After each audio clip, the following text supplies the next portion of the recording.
Laurent, est-ce que vous pouvez nous dire le rôle que joue la DBF dans la mobilisation des avocats français à l'occasion de la présidence française du Conseil de l'UE?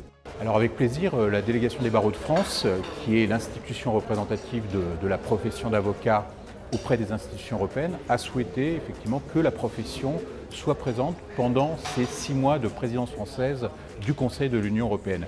Et c'est la raison pour laquelle nous avons souhaité organiser des colloques, être présents sur les événements qui, eux, sont organisés par le ministère de la Justice. Et c'est la raison pour laquelle nous avons fait en sorte que l'image de la profession d'avocat puisse être véritablement au centre des préoccupations européennes et de cette présidence qui va s'écouler jusqu'au 30 juin 2022.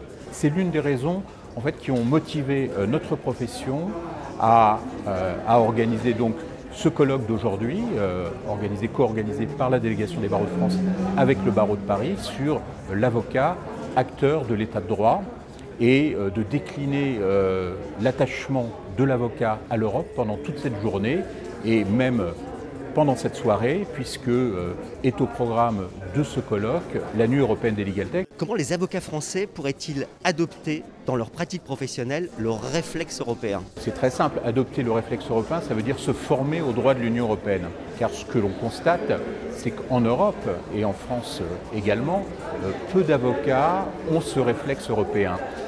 Ils ne le connaissent pas, ils n'abordent pas le droit de l'Union comme il faudrait l'aborder, à savoir dans toutes les branches du droit, puisque le droit européen, on le sait, est présent dans chacune des branches du droit. Et donc il faut, par la formation judiciaire, effectivement, avoir ce réflexe européen qui est si important et que l'on ne peut pas évidemment éviter au jour d'aujourd'hui. Est-ce que vous pourriez, Laurent, cette fois nous présenter le podcast 15 minutes pour parler d'Europe que la DBF réalise en collaboration avec Lefebvre d'Alloz?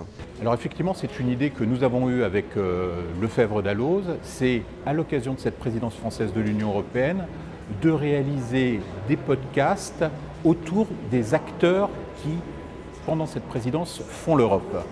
Et donc l'idée a été de dire nous devons être présents et présenter au public, au grand public, comme aux professionnels du droit, ceux qui agiront dans l'intérêt de la France et de l'Union européenne pendant cette présidence.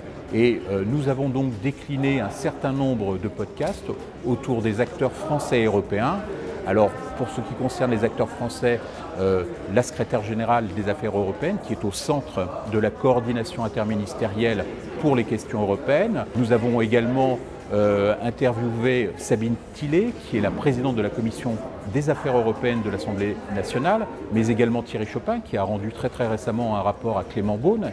Et côté européen, nous sommes allés à Bruxelles interviewer la représentation permanente de la France auprès de l'Union européenne, en la personne de Pauline Dubarry, qui suit toutes les questions de droit civil et de droit commercial à la représentation permanente et donc qui représentera la France au Conseil de l'Union européenne dans les comités techniques chargés de suivre ces questions, mais aussi le commissaire Didier Reynders, qui est le commissaire européen à la justice, qui a accordé à Lefebvre d'Alloz et à la délégation des barreaux de France un long entretien.